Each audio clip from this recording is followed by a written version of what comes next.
तुला शिकवीन चांगलाच धडा या मालिकेच्या आजच्या भागात आपण पाहणार आहोत. अधिपतींनी अक्षराला घटस्फोटाचे पेपर पाठवले आहेत हे ऐकून आई बाबा खूप पॅनिक होतात. त्यांचा या गोष्टीवर विश्वासच बसत नाही. तर इरासुद्धा खूप घाबरते. अक्षराला सुद्धा काही सुचत नाही. मात्र ती आईबाबांना शांत करत म्हणते की तुम्ही काळजी करू नका. मात्र ते दोघेजण म्हणतात की अक्षरा तू असं कसं बोलू शकते. अगं त्यांनी घटस्फोटाचे पेपर पाठवले आहेत आणि ते असं कसं करू शकतात. आपलं काहीच बोलणं झालं नाही. मग त्यांनी अचानक असा निर्णय कसा घेतला. आणि त्यावर अक्षरा काही उत्तर देत नाही. तर इरा आणि चंची तिच्याकडेच बघत असतात. आणि मग त्यानंतर अक्षरा विचार करून म्हणते की मला असं वाटतंय की हे सगळं अधिपतींनी केलेलं नाही आहे. ते कधीच मला घटस्फोटाचे पेपर पाठवू शकत नाही. त्यावर आई बाबा विचारतात पण तू हे एवढं खात्रीने कसं सांगू शकते. त्यावर अक्षरा म्हणते की आहेत माझी काही कारणं, पण मला माहिती आहे अधिपतींनी हे केलं नाही. त्यांना तर याबद्दल काही माहितीच नसणार. आणि मग त्यावर इरा विचारते की मग कोणी पाठवले आहेत हे पेपर.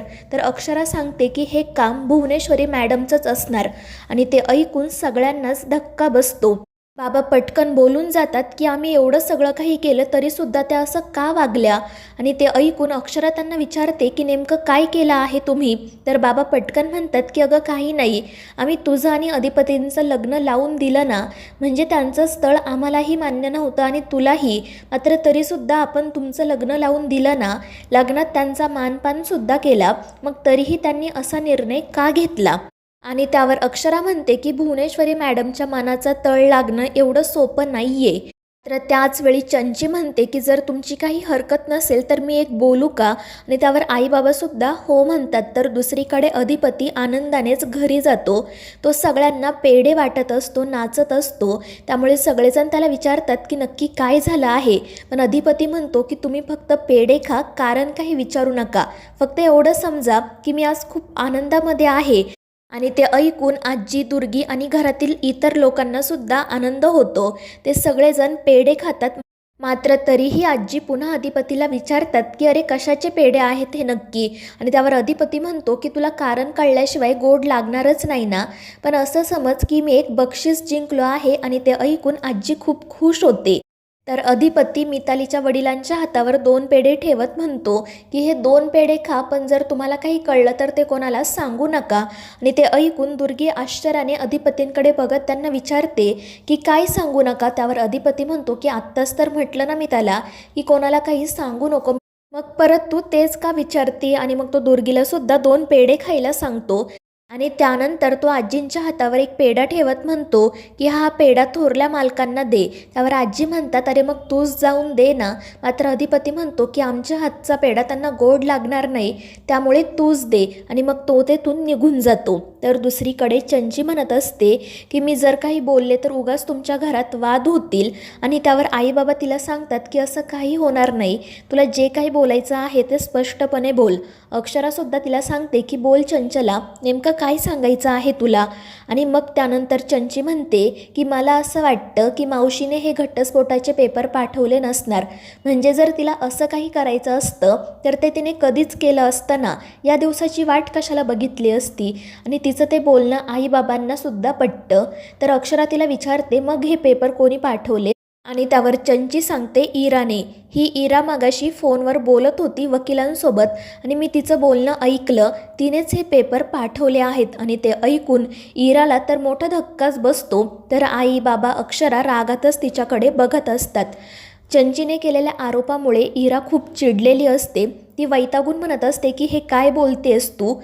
त्यावर चंची नाटक करत म्हणते की मला जेवढं माहिती होतं तेवढं तर मी सांगितलं, आता पुढे काय करायचं हे तुम्ही तुमचं बघा. आणि त्यावर इरा रागाच्या भरात तिला घराबाहेर काढायला निघते. मात्र अक्षरा तिला थांबवते. आईबाबासुद्धा इराला विचारत असतात की हे काय केलंस तू, तुला हे सगळं करायची काय गरज होती. तर इरा त्यांना सांगत असते की आईबाबा मी खरंच असं नाही केलं, माझ्यावर विश्वास ठेवा. पण कोणीही इरावर विश्वास ठेवत नाही. तर चंची नाटक करत म्हणत असते की मला जेवढं माहिती होतं तेवढं मी तुम्हाला सांगितलं. ज्या मास्तरीणबाईने मला आधार दिला, या घरात राहायला जागा दिली, तिला सगळं माहिती असावं म्हणून मी हे सांगितलं. मला खरं खोटं काही करायचं नव्हतं. पण तिचं बोलणं ऐकून इरा अजूनच चिडते. मात्र अक्षरा तिला गप्प करते. ती म्हणते की इरा, तू इतक्या खालच्या थराला जाशील असं मला वाटलं नव्हतं. पण जर तुझीच इच्छा असेल ना की मी या घरात नाही राहावं, तर ठीक आहे, मी हे घर सोडून जाते. आणि ते ऐकून आई बाबा तिला थांबवण्याचा खूप प्रयत्न करतात. पण अक्षरा काही ऐकत नाही. ती लगेच तिची बॅग भरायला घेते. तर चंची म्हणते की चल मास्तरीणबाई, आपण दोघीसुद्धा घर सोडून जाऊ. ही तुझी सख्खी बहीण असून तुझ्याशी असं वागते म्हटल्यावर माझ्याशी तर ही कसं वागेल. आणि मग त्यानंतर चंची आणि अक्षरा दोघी घर सोडून जाण्यासाठी निघतात. मात्र इरा अक्षराला थांबवते. ती म्हणते की ताई, मी तुला कुठेही जाऊ देणार नाही आहे, कारण तुला माझ्यावर विश्वास ठेवावाच लागेल. मी असं काही केलेलं नाही आहे. पण अक्षरा काही तिचं ऐकत नाही. तर इरा म्हणत असते की ताई, तुला घर सोडून जायचं असेल ना तर खुशाल जा, मात्र आज नाही, आत्ता नाही. जेव्हा मी हे सिद्ध करेल ना की हे घटस्फोटाचे पेपर मी पाठवले नव्हते, त्यानंतर तू हवं तर येथून निघून जा, पण आत्ता मी तुला कुठेही जाऊ देणार नाही. आणि मग आई बाबासुद्धा अक्षराला म्हणतात की आपण तिला एक संधी द्यायला हवी. त्यामुळे अक्षरा म्हणते ठीक आहे, मी उद्याच्या दिवस वाट बघेल. तर चंचीमध्येच विचारते, पण मग मी काय करू, जाऊ का इथून? आणि त्यावर इरा म्हणते हो, तू इथून निघून जा. मात्र अक्षरा म्हणते की जर ती इथून गेली तर मी सुद्धा घर सोडून जाईल. आणि मग त्यांना नाईलाजाने चंचीला सुद्धा घरात ठेवावं लागतं. तर दुसरीकडे आजी आनंदानेच चारुहास सरांच्या खोलीत जातात आणि त्यांना पेढा देतात. त्या चारुहास सरांना सांगतात की अधिपतीच पेढे वाटत होते, ते खूप आनंदात दिसत होते. आणि ते ऐकून चारुहास सरसुद्धा खुश होतात. त्यांना असं वाटतं की अक्षराच परत घरी येणार आहे. मात्र आजी म्हणतात की तसं काही नाही आहे. खरं तर अधिपतींनी काही कारण सांगितलं नाही, पण ते खूप खुश दिसत होते आणि त्यांनी स्वतः मला हा पेढा द्यायला सांगितला. आणि ते ऐकून तर चारुहास सरांचा आनंद गगनात मावेनासा होतो. नकळतपणे त्यांचे डोळे भरून येतात. त्यानंतर दुसऱ्या दिवशी अक्षरा शाळेत जाते आणि मग त्यानंतर ती विद्यार्थ्यांना शिकवायला सुरुवात करते. मात्र मुलं म्हणत असतात की मॅडम, आत्ताच परीक्षा झाली आहे, खूप अभ्यास केला आहे आम्ही, आज प्लीज अभ्यास नको, तुम्ही एखादी छान गोष्ट सांगा. तर अधिपतीसुद्धा ओरडून म्हणतो की हो मास्तरीणबाई, तुम्हीच गोष्ट सांगा.